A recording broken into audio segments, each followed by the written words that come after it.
Hello friends, so we are live again.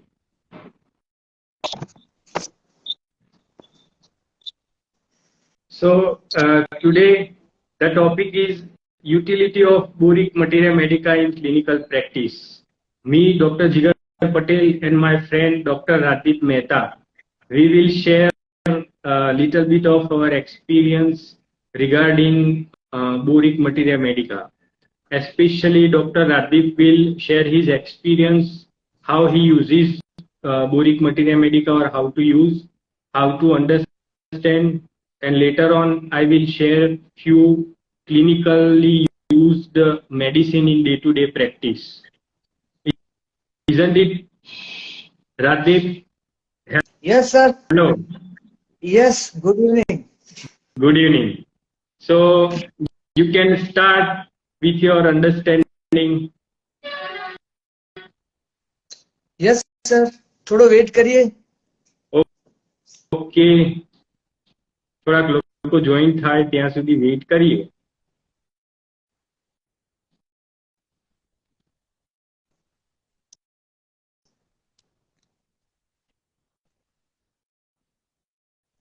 ठीक है, हम लोग स्टार्ट करते हैं. यस. तो आज का टॉपिक है बोरिक मटेरिया मेडिका. तो बेसिकली हम लोग बोरिक मटेरिया मेडिका सभी को पता ही है कि बोरिक मटेरिया मेडिका की वैल्यूएशन या वैल्यूएबल बुक है. इन हमारी प्रैक्टिस में हम लोग जब होम्योपैथिक प्रैक्टिस करते हैं तो हम लोगों को बहुत यूजफुल और मच नीडेड बुक है. तो मतलब उसका इम्पोर्टेंट क्या है, तो हम लोग पहले ये समझेंगे कि बोरिक मटेरिया मेडिका इतना इम्पोर्टेंट क्यों रहता है. तो आप किसी भी सिस्टम फॉलो करो, आइदर आप सेंसेशन मेथड करो, एचएचएफ करो, या पैथोलॉजिकल करो, या कीनॉट करो, लेकिन कितने भी सारे प्रैक्टिशनर अपने रेफरेंस बुक में बोरिक तो पढ़ते ही है. और जितने भी केसेस है उसमें रेफरेंस में बोरिक का यूज ज्यादातर करते हैं. पहला उसका मेन पॉइंट है कि बोरिक्स में जितने भी ड्रग्स हमको दिए हुए हैं वो सभी क्लिनिकली वेरीफाई होते हैं. दूसरा है कि उसका जो भी सिस्टमेटिक अरेंजमेंट है उसमें ज्यादा से ज्यादा पैथोलॉजिकल सिम्टम या कई मेडिसिन में उसको डायग्नोसिस भी लिखे हुए हैं, जो हम लोग किसी और मटेरिया मेडिका में इतने ज्यादा नहीं मिलते जितने बोरिक में हमको दिखे.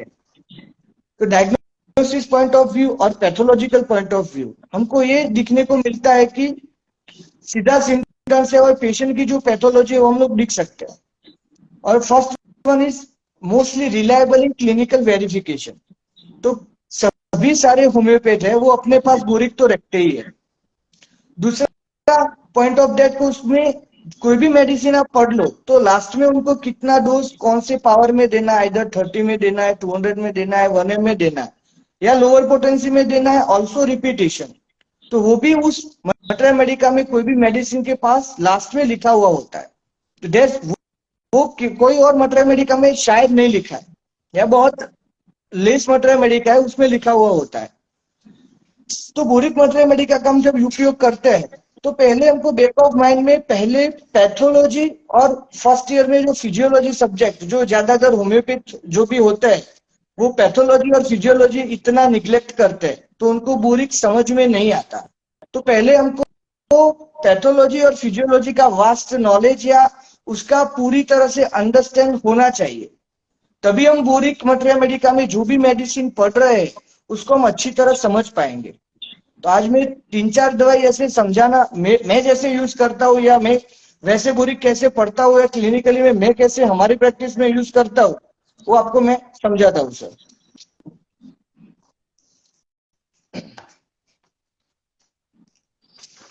So if the student or audience can have the boric materia medica, they can open, so it would be easy for you. Boric है अगर आपके पास तो वो खोल के रखिए, अपने पास रखिए. अभी तो मोबाइल में भी हो सकती है. नहीं, पर इंस्टाग्राम में वो रहेंगे ना. या तो पहले मैं बताना चाहूंगा एक मेडिसिन हम लेते हैं सर, कैंथारिस.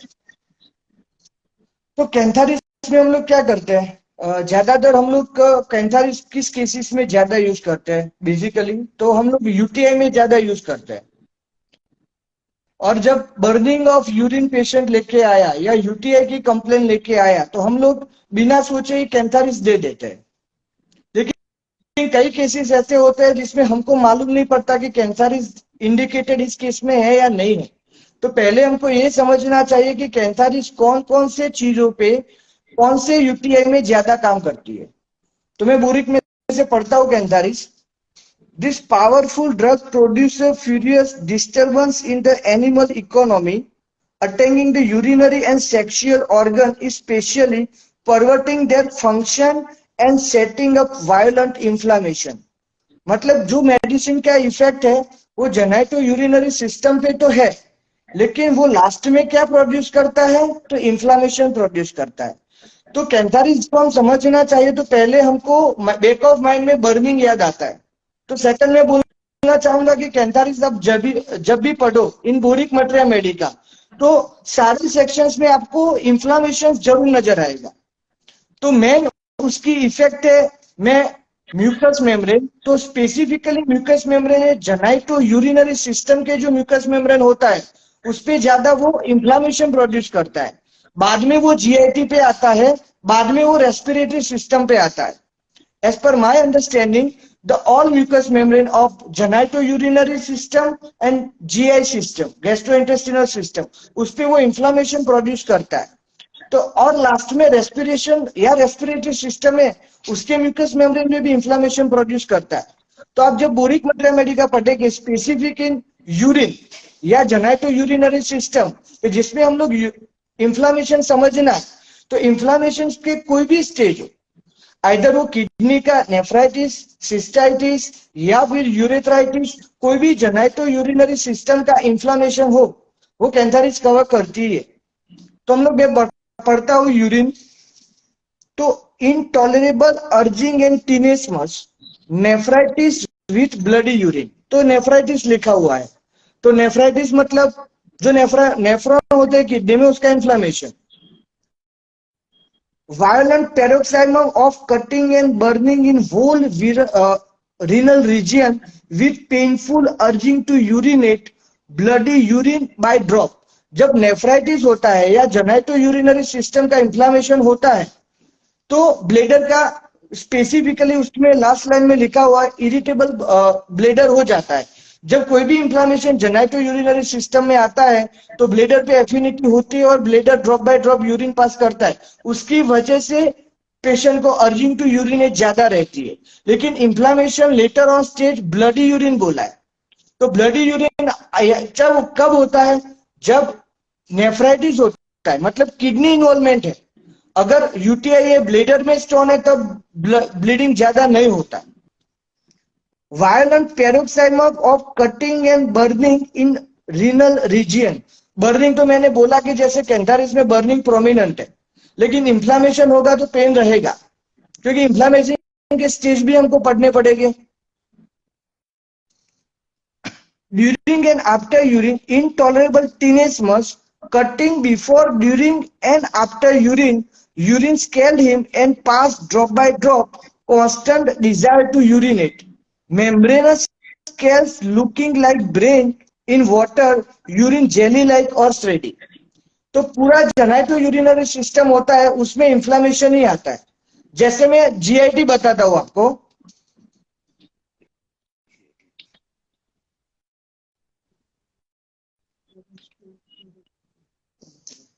तो स्टमक, तो burning sensation of oesophagus and stomach, disgust for everything, drink, food, tobacco, burning thirst with aversion to all fluid। तो वो सिम्टम्स किसके हैं, गैस्ट्राइटिस के। जब हमको गैस्ट्राइटिस के सिम्टम्स मालूम हो या हमको गैस्ट्राइटिस मालूम हो तो ये पूरे सिम्टम्स कैंथारिस कवर कर सकेंगे। देन मैं इंट्रोडक्शन में आ जाता हूं। तो हम तो ये समझे कि इन्फ्लामेशन बैक ऑफ माइंड में हमको रखना है जब हम लोग कैंथारिस पढ़ते हैं। लेकिन वायलेंट इन्फ्लामेशन है, then produce most violent inflammation of whole gastrointestinal canal, especially lower bowel, oversensitiveness of all parts, irritation raw burning pain, hemorrhage, intolerable, constant urgent to urinate is most characteristic.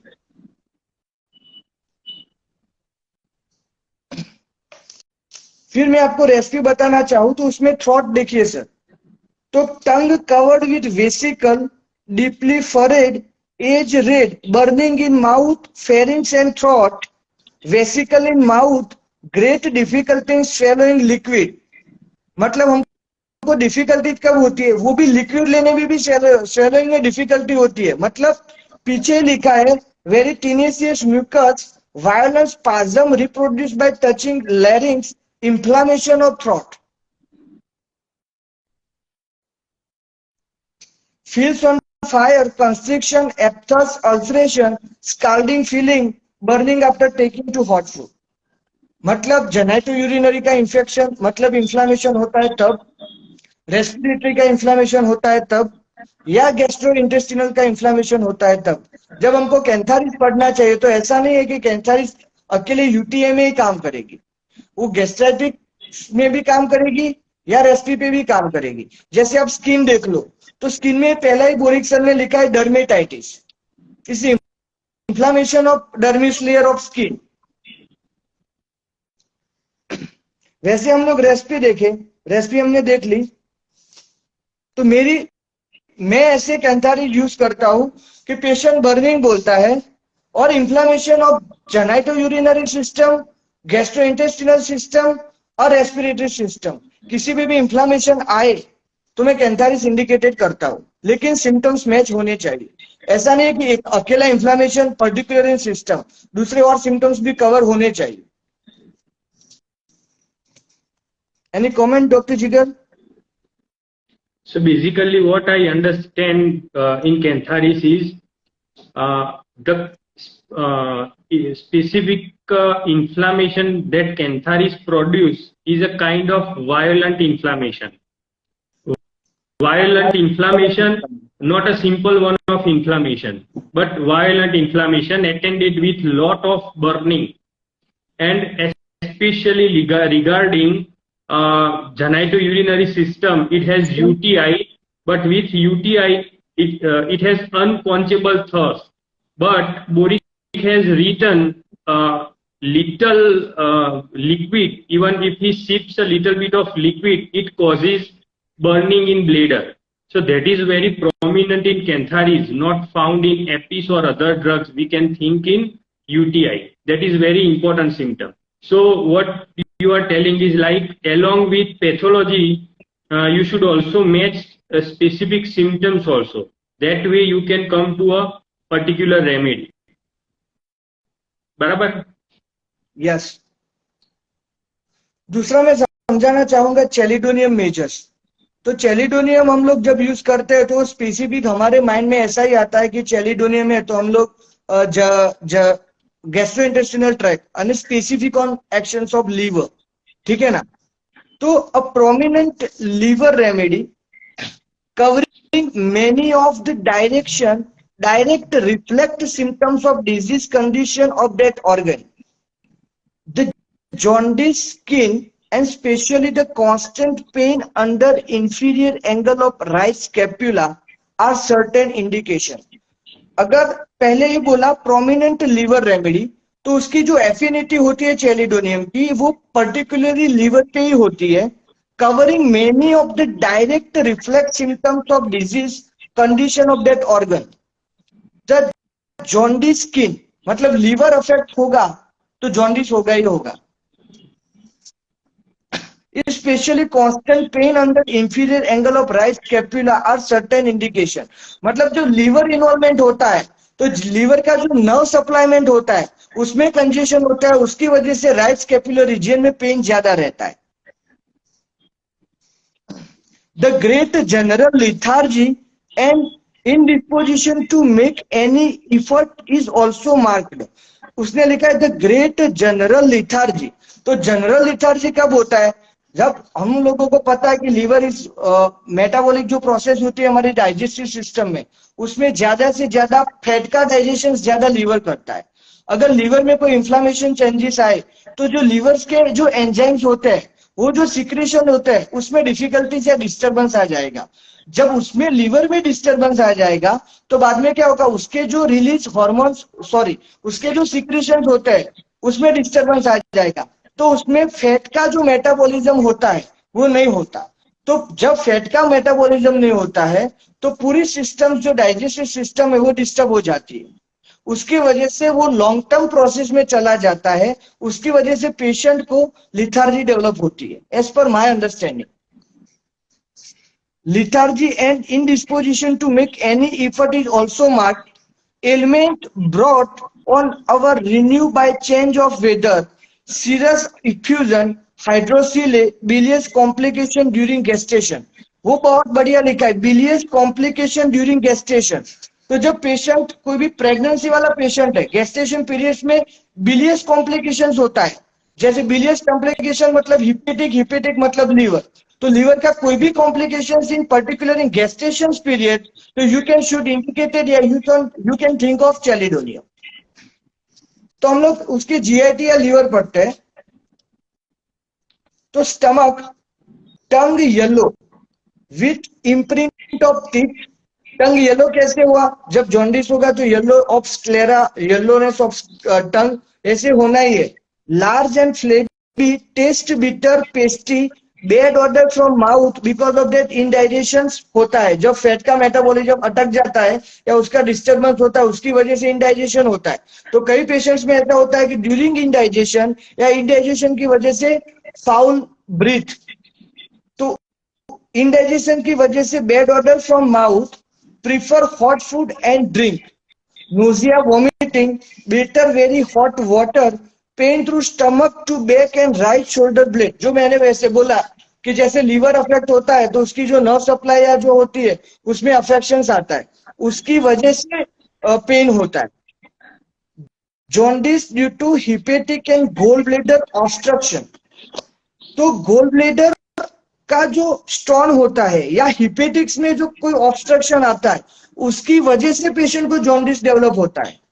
उसकी वजह से referred pen होता है, जो अब मैंने आगे पढ़ा उसमें रिफर्ड पेन होता है, ठीक है ना।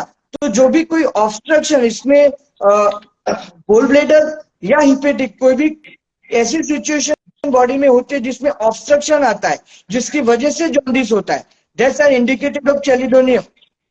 गोल क्लोरिक डिस्टेंशन, डिस्टेंशन क्यों होता है, क्योंकि जब ब्लॉकेज हो जाता है पूरा पोर्टल सिस्टम जिसमें जो एंजाइम्स होते हैं उसमें ब्लॉकेज होता है, तो बट ऑब्वियस होता है कि एब्डोमेन में डिस्टेंशन आता ही है। Fermentation and sluggishness, bowel constriction across as by string, liver enlarge and gallstone. काउंस में लिखा है इन ब्रैकेट बर्बेरिस, लेकिन बर्बेरिस में ऑब्स्ट्रक्शन नहीं होता, तब आप इंडिकेटेड कर सकते हैं गोल्डस्टोन में। लेकिन जब ऑब्स्ट्रक्शन होता है तब आप चैलिडोनियम यूज करते हैं। और बेसिकली मैं मेरी प्रैक्टिस में इन लोअर पोटेंसी या 3C या 6C या फिर मदर टिंचर फॉर्म में ज्यादा चैलिडोनियम यूज करता हूं, इन पर्टिकुलर इन जीआईटी सिस्टम। अगर पेशेंट ऐसा बोलता है कि मेरे को खाना खाने के बाद पेट में भारीपन रहता है तो भी मैं चैलिडोनियम देता हूं। लेकिन अभी कई पेशेंट, अभी मेरा एक केस था जिसमें अर्टिकेरिया था, मैंने कॉन्स्टिट्यूशन उसको नेट्रम यूज दिया लेकिन उसको इतना अच्छा सा रिजल्ट नहीं मिला।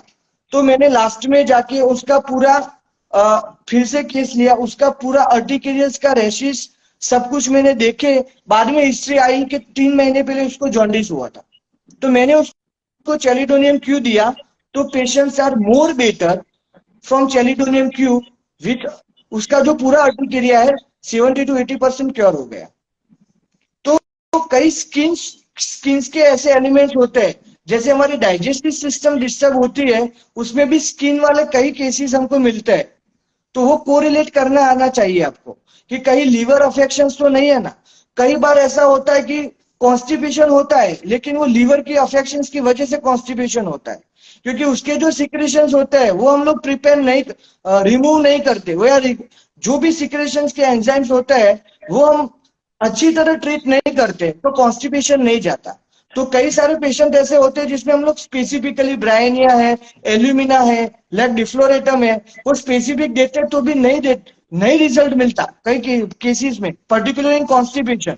तो मैं उसको चैलिडोनियम देता हूँ, तो मेरे को 50% उसको पेशेंट को बेटर लगता ही है। तो कहीं GIT वाले जो सिम्टम्स होते हैं जिसमें आप कुछ भी आपको पता नहीं लगता, पेशेंट को heaviness of abdomen after taking a food, तो आप कैलिडोनियम आंख बंद करके दे सकते हो। मेरे को तो अच्छा रिजल्ट मिलता है।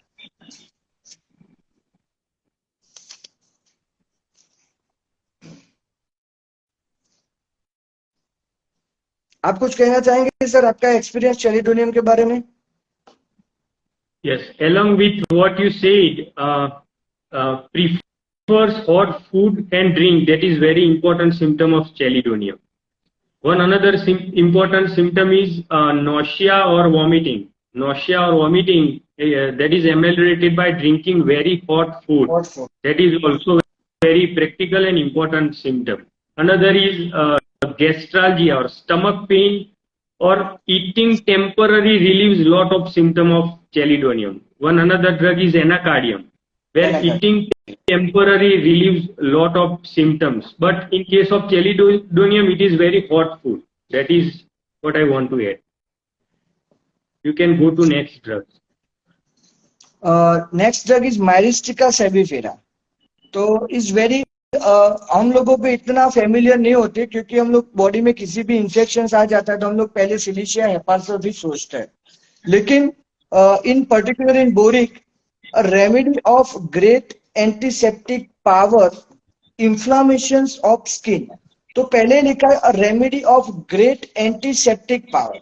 एंटीसेप्टिक का मतलब है particular in infection, inflammation of skin, cellular tissue and periosteum। तो इन्फ्लामेशन ऑफ स्किन, स्किन का इन्फ्लामेशन होता है, सेल्यूलर टिश्यू भी उसमें इन्वॉल्व होता है, और पेरियोस्टिनम जो बोन का ऊपर का जो लेयर होता है वो जो पेरियोस्टिनम, उसमें कोई भी इंफेक्शन हो तो यू कैन शूट या थिंक ऑफ माइरिस्टिका सेबीफेरा ट्रोमेटिक इंफेक्शन। तो ट्रोमेटिक में ऐसा नहीं होता है जैसे हम लोग बोलते हैं कि ट्रोमेटिक मतलब ब्लंट या ऐसे मतलब इंजरी होती है जिसमें से लास्ट लेटर ऑन स्टेज उसमें पस फॉर्मेशन होता है, लेकिन ब्लीडिंग या कट इंजरी नहीं बोलते उसको। क्रश या कॉफ ऐसे बोलते हैं, ऐसी इंजरी हो जिसे धब्बा पड़ जाए, बाद में उसमें बॉइल्स हो या फिर पस फॉर्मेशन हो, उसमें उस तरह की ट्रॉमेटिक इंफेक्शन, ट्रॉमेटिक में इंफेक्शन होता है, उसमें माइरिस्टिका सेबीफेरा हम सोच सकते हैं। पेरिटोटाइटिस मतलब पेरिटोटाइटिस का inflammation, fistulas, carbuncles, specific action in panaritium, pain in the finger. Panaritium मतलब जो नेल का हमको पास में बोलते हैं, जो कई पेशेंट होते हैं जिसको नेल का इंफेक्शन हो जाता है अगेन एंड अगेन, ठीक है। Pain in finger nail with swelling of phalanges, hands are स्टिप्स, क्योंकि इंफेक्शन होता है तो बट ऑब्वियसली जब इंफेक्शन होता है तब इंफ्लामेशन के बाद ही इंफेक्शन होता है, तो बाद में वो जो नर्व सप्लाई कंप्रेस होती है उसकी वजह से हमको स्टिफनेस आता है। As if free from squeezing something a long time, coppery taste and burning in throat, tongue white and cracked, phlegmonous inflammation, Heston suppuration and shorter is duration। मतलब shorter in duration मतलब मेरा understanding यही है कि जब कोई भी process body में होता है तो पस का रिजॉल्व होने का भी एक टाइम होता है। पस जब रिजॉल्व होता है तो कई ऐसा इंफेक्शन होता है जिसमें 3 दिन या 4 दिन में पस का अपना बॉडी मैकेनिज्म 3 दिन या 4 दिन लगते हैं पस रिजॉल्व होने में, लेकिन जब आप माइरिस्टिका सेबीफेरा देते हैं तो 1.5 या 2 दिन में, मतलब जो नेचुरल प्रोसेस है उससे पहले ही मतलब पस फॉर्मेशन खत्म हो जाएगा। तो मेरा कई सारे नेल इंफेक्शन होते हैं जिसमें मैं माइरिस्टिका सेबीफेरा ज्यादा देता हूं। Often does away with use of the knife, inflammation of middle ear, suppurative stage, fistula in ano acts more powerfully often than hepar and सिलिशिया। तो हम लोग जब हेपार और सिलिशिया देते हैं वो काम नहीं करती कई केसेस में, तो हम लोग फ्रीक्वेंट रिपीटेशंस में माइरिस्टिका सेबीफेरा दे सकते हैं। मैं मेरी प्रैक्टिस में 30 पोटेंसी इन फ्रीक्वेंट रिपीटेशंस में देता हूं। आपका कोई indication sir? We have used it in Panaricium, nail bed infection, in 30 potency. In frequent repetition. Yes, in frequent repetition. ठीक है। नेक्स्ट मेडिसिन में बोलना चाहूंगा सबाल सेरुलाटा। तो हम लोगों को पता ही है कि सबल सेल्युलाटा मतलब हम लोग जब प्रोस्टेटाइटिस या बीपीएच का पेशेंट आता है जिसमें हम लोग देते ही है सबल सेल्युलाटा, और जितने भी सिम्टम्स होते हैं सबल सेल्युलाटा का वो स्पेसिफिक मेन एक्शन जो होती है सबल सेल्युलाटा की वो स्पेसिफिकली प्रोस्टेट और प्रोस्टेटिल जो ग्रैंडुलर सिस्टम्स होते हैं प्रोस्टेट वहीं पे उसकी एफिनिटी है। Sabal is a homeopathy to irritability of the genito urinary organ. तो वो irritability of genito urinary organ, तो मतलब जब पेशेंट को प्रोस्टेटाइटिस के सिम्टम्स होते हैं उसमें क्या होता है स्पेसिफिकली, तो हम लोग सोचते हैं पेशेंट को बार बार यूरिन जाना पड़ता है, यूरिन में डिफिकल्टीज होती है, तो वो मेन प्रोमिनेंट है उसका सबल सेल्युलाटा का। तो वो प्रोस्टेटाइटिस में क्या होता है कि जो प्रोस्टेट का जो मिडल लोब होता है उसमें इन्फ्लामेशन होता है, और जो मिडल लोब में इन्फ्लामेशन होता है उसकी वजह से यूरेथ्रा जो होती है उस पर प्रेशर आता है। तो वो सिम्टम्स पहले ही लिखा है, Sabal is homeopathic to irritability of genito urinary organ, general and sexual debility, promote nutrition and tissue binding. तो वो जनरल एंड सेक्सुअल डेबिलिटी में भी काम करती है, promote nutrition and tissue binding, तो टिश्यू का बाइंडअप होना या न्यूट्रिशन की कमी उसमें भी हम लोग ज्यादा यूज करते हैं। Head stomach and ovarian symptoms mark of unquestioned value in prostatic enlargement, epididymis and urinary difficulties, acts on membranoprostate portion of urethra। तो यही लिखा है, जैसे मैंने बोला कि प्रोस्टेट में हम लोगों को मिडल ऑफ जो प्रोस्टेटिक ग्लैंड का मिडल लोब होता है उसमें इन्फ्लामेशन होता है, उसकी वजह से यूरेथ्रा पर प्रेशर पड़ता है, उसकी वजह से पेशेंट को बार बार यूरिन या मैच्यूरेशन होता है। तो मैंने लिखा acts on membranoprostatic portion of urethra, it's the main indication of prostatitis. Iritis with prostatic troubles, valuable for undeveloped mammary gland, fear of going to sleep, liger, apathy and indifferent। तो मैं specifically सबल सेल्युलाटा का main affinity बोलता हूं वो है prostatic enlargement, क्योंकि उसकी मेन एफिनिटी है जो बोरिक ने लिखा है acts on membranoprostatic portion of urethra, तो मेन एफिनिटी उसकी यही है। Urine, constant desire to pass water at night, enuresis, paresis of sphincter vesi, chronic gonorrhea, difficulty urination, cystitis with prostatic hypertrophy। तो वो काम क्या करता है सिम्टोमेटिकली आपको बेटर करता है। वो ऐसा नहीं, मैं ऐसा नहीं बोलता कि पेशेंट को सबल सेल्युलाटा दोगे आप तो वो प्रोस्टेटाइटिस से मतलब पूरा हील हो जाएगा, लेकिन जो पेशेंट को सिम्टोमेटिक अर्जिंग होता है या उसको डिफिकल्टीज होती है उसमें आपको अच्छी तरह से रिजल्ट मिलते हैं। मेरी साइड से सर आज इतना ही, 4 मेडिसिन मैंने बोला, आप कुछ बोलना चाहेंगे? So from my, I want to share few medicines clinically I have used. You can also use in practice. The first one is Onosmodium. What Boric writes is marked association of head and eye symptom with muscular tiredness and weariness. This is what written in Boric. So you might get cases of fibromyalgia. So from reading this, ये symptom पढ़ने के बाद दिमाग में आएगा, it is one of remedy for fibromyalgia associated with head and eye symptom. So one of beauty of Boric Materia Medica is a combination of few organs, few symptoms और few pathology. अगर 2 pathology है जैसे कि head और आई के symptom है, they are associated with muscular tiredness and weakness, then you can think of Onosmodium as a remedy, especially in cases of fibromyalgia. It also has loss of memory and want of concentration power. This can confirm case of fibromyalgia. Another thing is general prostration, and what is written is acts as if born tired. That means I have used this remedy in chronic fatigue syndrome also. So remember, fibromyalgia and chronic fatigue syndrome, these 2 pathology you can use Onosmodium. Next one is okay. Another indication is headache from eye strain. So there are a lot of patients, especially IT, those who are working in IT sector. They constantly have to sit in front of laptop and work.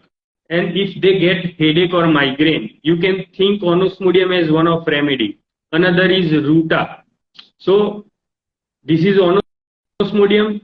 Next one is Pix Liquida. What Borix write is bronchial irritation after influenza. This is what Boric has written in Pix Liquida. It is one of great cough remedy. Boric में ऐसा लिखा है great cough remedy. And कैसा कफ है तो अभी की बात करें मतलब H3N2 cases were at peak 1 month back. Still now we are getting patient जिनको इन्फ्लुएंजा ठीक हो गया है, इन्फ्लुएंजा अब नहीं है पर ब्रोंकियल इरिटेशन है, मतलब either they have chronic bronchitis और सिंपल ब्रोंकियल इरिटेशन. ऐसा लगता है जैसे कुछ छाती में कुछ कफ जैसा है, सर ठीक नहीं लग रहा है. वो वेज बोलेंगे, ऐसा स्पेसिफिक नहीं भी बोल सकते. अगर टिपिकल ब्रोंकाइटिस नहीं है तो they won't have cough, but ऐसा बोलेंगे कुछ ठीक नहीं लग रहा है, ऐसे छाती में कुछ लग रहा है सर, अच्छे से सांस नहीं ले सकते. That is bronchial irritation and specially after influenza. So do remember this. Even you will get such cases right now because अभी इन्फ्लुएंजा एपिडेमिक गया है, लॉट ऑफ केसेस सफर हुए थे patients. So this is Pix Liquida from Boric. Another is a Plantago Major. What in Plantago Major, what he writes is of considerable clinical reputation in treatment of earache, toothache and enuresis. So words very important है. Boric जो लिख रहा है of considerable clinical reputation है, मतलब clinical बहुत reputation है इसकी Plantago Major की जो बोरिक ने देखा है. और अब आप ट्राई करना इन ट्रीटमेंट ऑफ ईयर एक एंड टूथेक. टूथेक में तो ट्राई किया ही होगा आपने, जिन्होंने नहीं किया है वो प्लांटागो ट्राई करिए and see the magic of Plantago in toothache. Another symptom is Boericke में लिखा है pain place between teeth and ear, मतलब कभी दांत में दर्द हो रहा है, कभी कानों में दर्द हो रहा है. So pain place between teeth and ear. Another indication is lot of reflex pain from tooth that also is covered by Plantago Major. Another drug is Hecla lava, especially if the teeth are carious. अगर दांत में सड़ा लगा हुआ है तो फिर आप हेक्ला लावा सोच सकते हैं. रिफ्लेक्स सिम्टम है, जैसे कि दांत में से दर्द अगर कान में जा रहा है, आंखों में जा रहा है, देन प्लांटागो मेजर सोच सकते हैं. और in case of Hekla lava दांत में से दर्द फेशियल न्यूरल्जिया रहेगा, मतलब even trigeminal neuralgia also from caries of teeth. Plantago major mother tincture में अच्छा काम करेगा अगर लोकली अप्लाई करना है तो. और अगर पोटेंसी में देना है तो 30 potency is a good choice. Nirav is asking the potency. Next one is Pinus sylvestris. The remedy is Pinus sylvestris. उसमें लिखा है combines rheumatic, bronchial and urticarial symptom. So 3 pathology दिया हुआ है, 3 rheumatic, bronchial and urticarial. So if you have patient with these 3 pathologies simultaneously, if he has complaint from these 3 system, then think of Pinus sylvestris. Especially इसमें लिखा है chest seems thin and to give way, मतलब sternum like chest है, chest seems too thin and it gives way. chest sternum like chest है. और Pinus is one of very good remedy for weak ankles. Boric में capital में लिखा हुआ है weak ankles, so that is a rheumatic symptom. Emaciation of lower extremities, that is also very much indication of Pinus sylvestris. So rheumatism, bronchial and urticarial symptom, these 3 things, if it is together in a patient, think of Pinus sylvestris. It is a very practical remedy You can try. Next one is Oleum jacoris. Oleum jacoris. What is written in boric is chronic rheumatism with rigid muscles and tendons. So mostly in later stages of rheumatism, when patient has stiffness and rigid muscles and tendons that produce stiffness, think of Oleum jacoris in 30 potency. It really acts beautifully. And another beauty of boric is in dose section, there is a separate section of dose in every medicine at last. उसमें लिखा हुआ है locally in ringworm. So in cases of ringworm, you can apply mother tincture of Oleum jacoris mixed in coconut oil or olive oil and apply locally for ringworm. Another thing what is written is nightly rubbing for emaciated babies. So it is also one of good remedy for emaciated babies. And for nightly rubbing, अगर उसको रब करना है तो रात को, वो भी रात को मसाज करना है उसके, मतलब मदर टिंचर लेना है और ऑयल लेना है उसके साथ. Then comes Dolichos. Dolichos prudensis, we all know it is a medicine for itching without eruption, and that is a wonderful indication of Dolichos. Patient complains of itching and there is no eruption on skin, especially if there is jaundice. Even without jaundice, this medicine acts beautifully on this indication, itching without eruption. Another very important indication is senile pruritus. Boric में लिखा हुआ है senile pruritus, मतलब in old age itching is a very annoying thing, क्योंकि वो sweat glands वो atrophy हो जाती है एज की वजह से, स्किन ड्राइनेस रहता है and people, old age people get lot of problem with this skin itching. Think of Dolichos. Think of Dolichos. Give it and tell them to apply coconut oil. Another very important indication is herpes zoster. In boric only one word is written, zoster, nothing else. But in bracket arsenic is mentioned in boric. So in cases of herpes zoster, Dolichos is as valuable as arsenic. That's why boric has mentioned arsenic in bracket, which in Dolichos. Even you can use this as post-herpetic neuralgia also. That is not a typical indication of Dolichos, but you can use Dolichos in post-herpetic neuralgia. We have ranunculus bulbus, one of best remedy. But think of Dolichos. Then next very interesting remedy is Dioscorea villosa. You all know what Dioscorea is. It is opposite of colosynthesis. Colosynthesis has bending double amyloid, where here bending aggravates and standing erect amyloid. That is okay. But apart from this, what is written in boric is person of feeble digestive power, tea drinker with much flatulence. So अगर digestive power week हुआ है, digestion week हो रहा है and उसकी वजह से flatulence ज्यादा हो रहा है and there is a habit of drinking tea, in such cases think of Dioscorea. Usually we think China, Carbovage, Lycopodium, lot of the medicines we think and give, but you can also think of Dioscorea. Give to your patients and tell us what is your experience. Another very beautiful thing written in boric is it is for hemorrhoid. No one can think. It is for hemorrhoid. What kind of hemorrhoid? Looks like bunches of grapes. Usually what we think is a Aloesocotrina for hemorrhoid like bunches of grapes. But it is also in Dioscorea. Look like bunches of grapes or red cherries. Red cherry का जो आता है ना उसकी red cherries. And they protrude after stool with pain in anus. This is what is written. Another symptom is hot flatus. That is one of indication of diasporia. With this hemorrhoid, patient has hot flatus. Next clinically very beautiful remedy is Populus candicans. Populus candicans.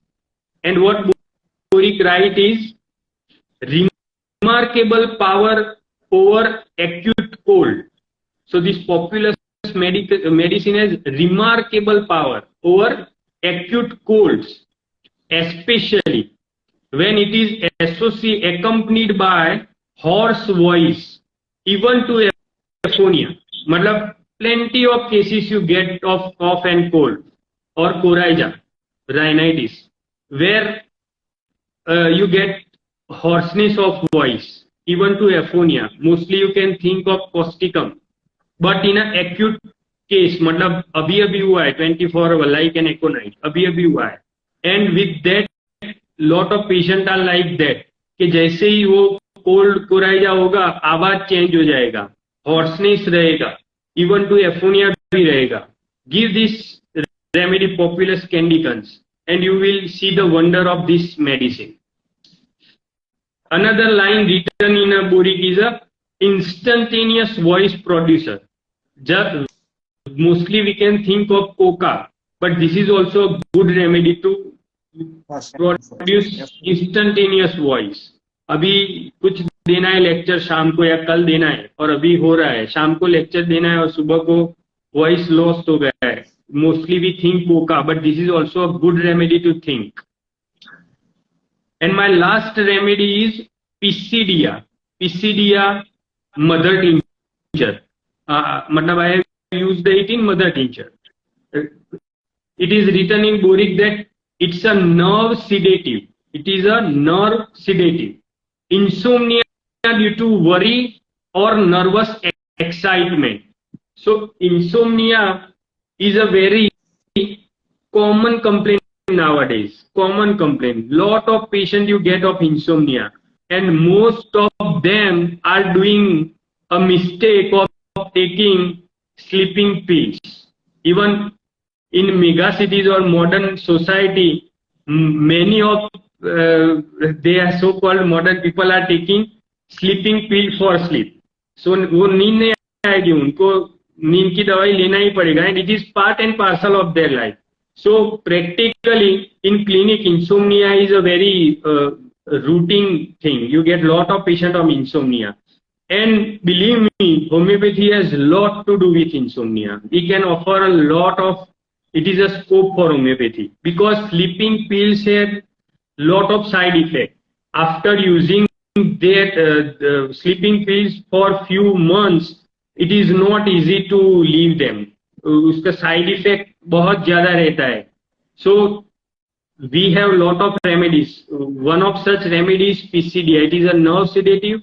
And बहुत सारे patient ऐसे रहेंगे जिनको बाहर जाना है या फिर घर में, जैसे कि कोई फॉर एग्जांपल जैसे कि एक वीक के बाद कुछ घर में कुछ शादी है या कुछ फंक्शंस है, ऐसा कुछ होने वाला है, और लाइक दे आर ऐसे कहीं पे जाना है, जैसे कि 1 महीने बाद का बुकिंग करा है, कहीं घूमने जाना है, दे आर वेरी एक्साइटेड, वो खुश है और उसकी वजह से सो नहीं पा रहा है, या और कोई आने वाला है घर पे जैसे कि, और वो सो नहीं पा रहे हैं, या फिर चिंता है किसी चीज को लेके, घर में कोई बीमार है या कुछ ऐसा हुआ है, कुछ इंसिडेंट्स, और उसकी चिंता हो रही है उनको और वो सो नहीं पा रहे हैं. Think of Piscidia is a remedy.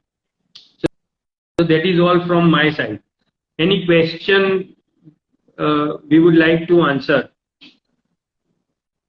This was just a glimpses. It is very difficult, very like impossible to tell you how to use Boric in just a single short lecture. But we have shared our knowledge how we are using, and few clinical tips you can verify in your practice. And we wish कि आप ये clinically tips use करिए medicine, and then tell us. आप use करने के बाद हमको बोलिएगा कि आपका एक्सपीरियंस कैसा रहता है, वो काम करता है नहीं करते हैं the medicine. Even if this medicine don't work, tell us कि सर नहीं काम नहीं किया ये मेडिसिन, हमने ट्राई किया. So that will help us to restudy. Boericke में सर ऐसा लिखा है कि कई डॉक्टर्स ऐसे होते हैं जो अपने एक्सपीरियंस के मुताबिक एक लाइन लिखी होती है ना, तो भी वो दे देते हैं और पेशेंट को रिजल्ट मिलता है। और लास्ट में एंड ऑफ द सेशन में क्लिनिकल टिप्स देना चाहूंगा। अगर आप कोई भी रोमेटिक पेशेंट है जिसको नी जॉइंट में पेन है, और अगर आप थिंक ऑफ दैट, बेसिकली हम लोग रस्टॉक ही दे देते हैं। पूरा पैथोलॉजी या फिर सिम्टोमेटिकली आपको रस्टॉक्स ही नजर आता है, और अगर आपने रस्टॉक्स दे दिया, पोटेंसी भी चेंज कर दी 30, 200 या 1 m, लेकिन पेशेंट को रिलीफ नहीं मिलता है, you can think of Angustura vera. तो जितने भी लाइव में है अभी, वो एक बार बोरिक खोल के अंगुस्टुरा वेरा एक बार पढ़ लीजिए। Okay, and that also has a symptom of cracking in joint, like Brownia, cracking in joint. And Angostura is one of remedy that has craving for coffee, craving for coffee. Craving for coffee. Also there, So this, मैंने if you find this symptom in your patient with rheumatism, then you can be very sure. The point is, even you can prescribe on the simple, मतलब knee joint rheumatism है, cracking sound है, you can prescribe. But if you get this symptom like craving of coffee, you can be much sure of the remedy to it. दूसरा है चिमाफिलिया। जब cantharis से भी ज्यादा burning होता है तो आप चिमाफिलिया भी यूज कर सकते हो। और Chimaphila specifically affinity of in particular in bladder, उसमें बर्निंग ज्यादा पर्टिकुलरली इन ब्लेडर नहीं होता है, तो आप think of Chimaphila. Okay, so दूसरा मेडिसिन है चपारो, जो क्रॉनिक डायरिया होता है जिसमें हम लोग चपारो ज्यादा यूज करते हैं। It's a base of clinical tips. या फिर रूमेटिज्म विद डायबिटीज मेलाइटस, इस थिंक ऑफ लैक्टिक एसिड। कई पेशेंट ओल्ड एज होते हैं जिसमें डायबिटीज होता है फिर रूमेटिज्म भी होता है, तो दोनों अगर साथ में होता है, think of lactic acid. so such clinical gems are written in Borik. मतलब two pathologies in one patient. इस पर्टिकुलर हेड्स ऑफ डॉक्टर सरकार सर, कि उन्होंने वो जस्ट यू सी और जस्ट यू थिंक, उसमें वो कंसेप्ट ज्यादा दिया हुआ है। To combine two pathologies. Otherwise, what mostly we are trained to see two pathologies as different things. We try to make them, and this is beautifully written in a Borik. Direct दे दिया है, दो pathology ये है, then this is the remedy. सही बात है। Okay, so we can end now. Yes sir. Bye bye. Bye bye. अच्छा, वो we are going to update one, क्या बोल सकते हैं उसको, notification on Sunday or a good news or something new on this Sunday. We will update on our Instagram page. Stay tuned. See you on Sunday and next Friday. Bye. Okay. Bye. Good night. Good night.